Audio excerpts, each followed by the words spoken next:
नमस्कार दोस्तों, इस वीडियो में जिस स्टॉक के बारे में हम बात करने वाले हैं उसका नाम है इंडियन ओवरसीज बैंक लिमिटेड। ये स्टॉक 62 के प्राइस पे ट्रेड कर रहा है। मार्केट में आज इसने 1.39% का अप मूव दिया है। मार्केट कैप हो गई है इसकी 1,17,099 करोड़ की। प्रमोटर होल्डिंग 96.40 है। बुक वैल्यू इसकी 13.40 है। डिविडेंड ये स्टॉक देते हैं, फेस वैल्यू 10 है। फंडामेंटल वीडियो में ऑलरेडी बना चुकी हूँ, प्लेलिस्ट में ऐड कर दूंगी, आप देख सकते हैं। अभी के लिए देखें तो प्राइस ने 50 डीएमए को डेथ क्रॉस दिया है। प्राइस 50 डीएमए के नीचे 200 डीएमए से ऊपर ट्रेड कर रहा है। पी रेशियो की बात करें तो मीडियम से थोड़ी सी ऊपर है, थोड़ा सा कॉन्शियस होकर चलने की जरूरत है। 5 ईयर्स के टाइम स्पैन पे एंड 1 मंथ के टाइम स्पैन पे देखें तो मीडियम से काफी ज्यादा नीचे है, तो इतनी कोई दिक्कत की बात नहीं है। 6 मंथ्स में मीडियम के ऊपर ही है, बिल्कुल छोटू सी ऊपर है, तो कोई दिक्कत की बात नहीं है इतनी। सेल्स एंड मार्जिन की बात करें तो ग्रॉस प्रॉफिट मार्जिन बिल्कुल इंटैक्ट है एंड सेल्स भी क्वार्टर ऑन क्वार्टर, रेवेन्यू जो है बेसिकली क्वार्टर ऑन क्वार्टर बहुत अच्छे तरीके से इंक्रीज हुआ है।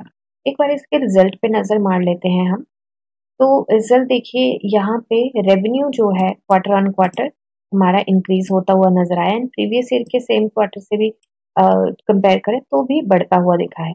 इंटरेस्ट जो है वो काफी ज्यादा जंप मार के गया है। इंटरेस्ट जो इनको पे करना है काफी जंप मारा है उसने एंड एक्सपेंसेस जो हैं वो भी क्वार्टर ऑन क्वार्टर ही बढ़े हैं एंड प्रीवियस ईयर के सेम क्वार्टर से भी बढ़े हैं।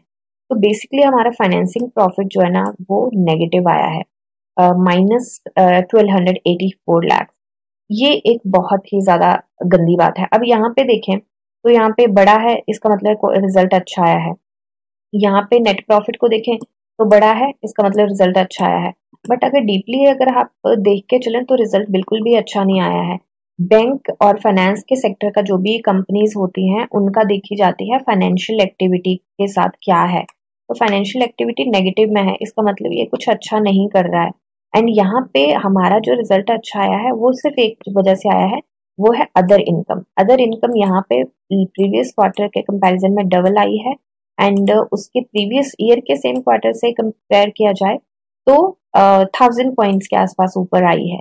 तो उसकी वजह से ही हमारा यहाँ पे रिजल्ट ठीक आया है, अदरवाइज हमारा रिजल्ट बहुत ज्यादा गंदा आता, हो सकता कि हमारा यहाँ पे नेगेटिव में आता रिजल्ट।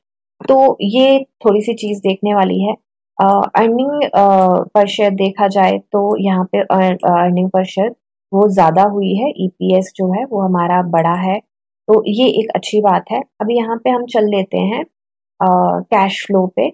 कैश फ्लो की एक्टिविटीज देखा जाए तो आप ये देखिए कि ऑपरेटिंग से जो हमारा कैश फ्लो है वो नेगेटिव में आया है 15,619, और ये पिछला मार्च का है, इसका अभी दिखाया नहीं है।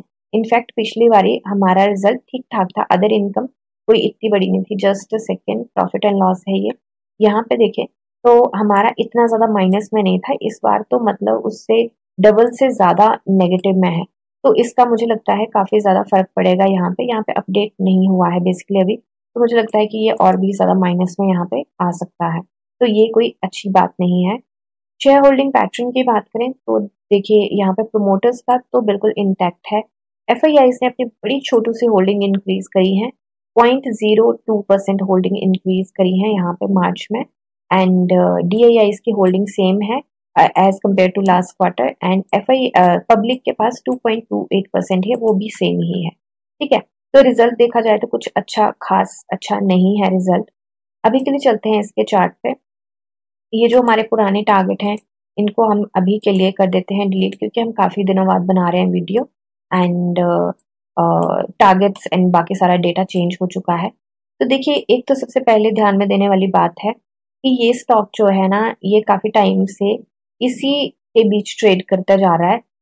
जो है इसका ज्यादा रेंज, अगर एक बार यहाँ पे रेंज का इंडिकेटर ही लगा लेते हैं, वैसे मुझे लगता नहीं है रेंज आएगी कोई, बट यू नेवर नो, एक बार हम रेंज का इंडिकेटर लगा लेते हैं।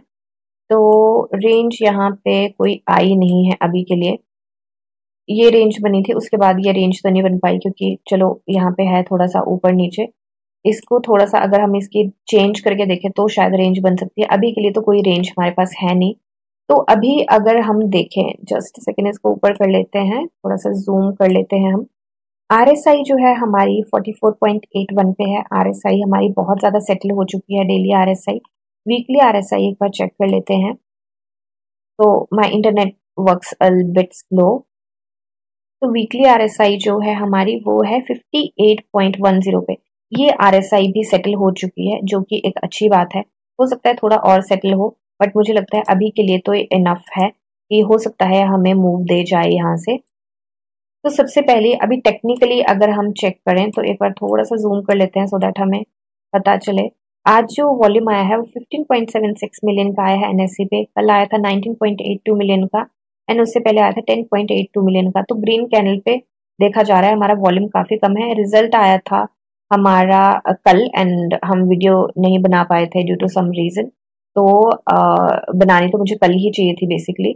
तो अभी के लिए अगर हम देखें तो हमें यहाँ पे ड्रैगन फ्लाई मिला है, ड्रैगन फ्लाई डॉजी जिसको कहते हैं, वो हमें मिला है। एंड वैसे अगर रिजल्ट को ध्यान दें तो रिजल्ट हमारा कुछ खास अच्छा नहीं आया है। नेट प्रॉफिट की बात करें तो ठीक आया है, बट अगर हम देखें कि किस रीजन से नेट प्रॉफिट आया है, जो कि अदर इनकम से आया है, तो बेसिकली ये कंसेप्ट मैं थोड़ा सा क्लियर कर देती हूँ।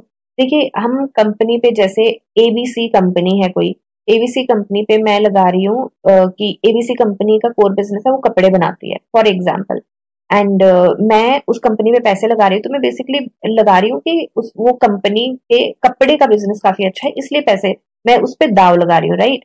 तो अब वो कंपनी सिर्फ, अब कंपनी के नाम पे एसेट्स भी होते हैं कुछ, क्या पता कोई जमीन हो या कोई प्लांट्स हो या किसी बिजनेस को एक्वायर किया हो जो कि इनके कोर बिजनेस से मेल नहीं खाता हो। तो वो भी आपको पता होगा कि स्टैंड अलोन और कंसोलिडेटेड दो स्टेटमेंट होते हैं। कंसोलिडेटेड में सारी जो कंपनीज होती है उसकी सब्सिडीज होती हैं, कुछ होता है, उनका मिला के आता है, बट स्टैंड अलोन में सिर्फ और सिर्फ उसी कंपनी का आता है। मतलब जैसे एबीसी कंपनी होगी तो एबीसी का ही आएगा।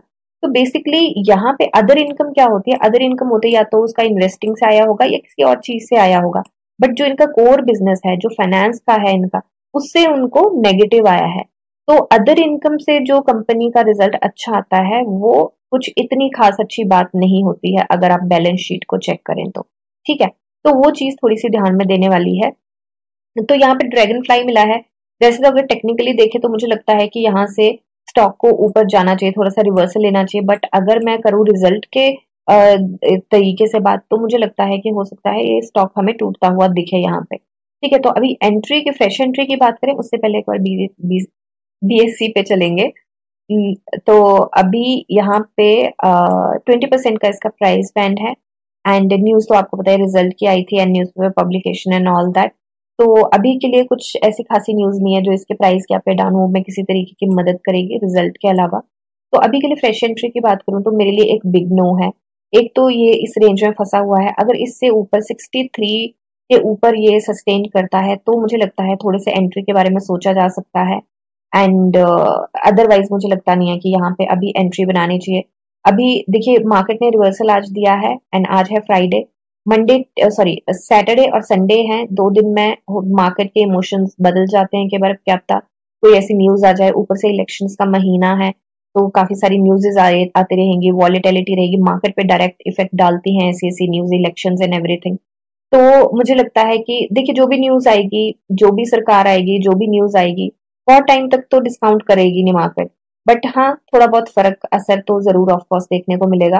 तो अभी के लिए मुझे लगता है थोड़ा सा वॉलेटिलिटी और एंजाइटी अटैक से बचने के लिए मुझे लगता है कि थोड़ा सा हम संभल कर चलें तो ज्यादा अच्छा रहेगा। मैं यहाँ पे एंट्री बिल्कुल भी नहीं बनाती, एंड मैं अभी कोई टारगेट भी नहीं लेके चलूंगी क्योंकि मुझे लगता नहीं है यहाँ पे एंट्री बनानी चाहिए। हो सकता है मैं गलत हूँ कि बड़ी बार ऐसा भी देखा गया है कि बड़े अच्छे रिजल्ट आते हैं, जैसे HFCL का बड़ा अच्छा रिजल्ट आया वो भागा ही नहीं, TCS का बड़ा अच्छा रिजल्ट आया वो भागा ही नहीं था।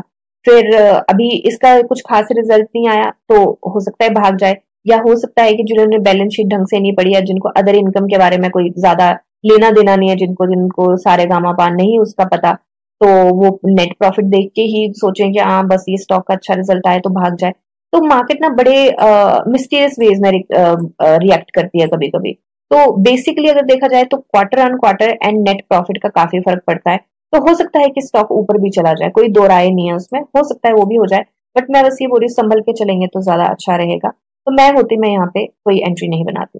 बाकी सिर्फ मेरी एनालिसिस है, बाय सेल होल्ड की रिकमेंडेशन है, आप अपनी एनालिसिस कीजिए, जानिए समझिए पढ़िए और फिर इन्वेस्ट करिए। मिलते हैं नेक्स्ट वीडियो में, तब तक के लिए शुक्रिया एंड हैप्पी इन्वेस्ट।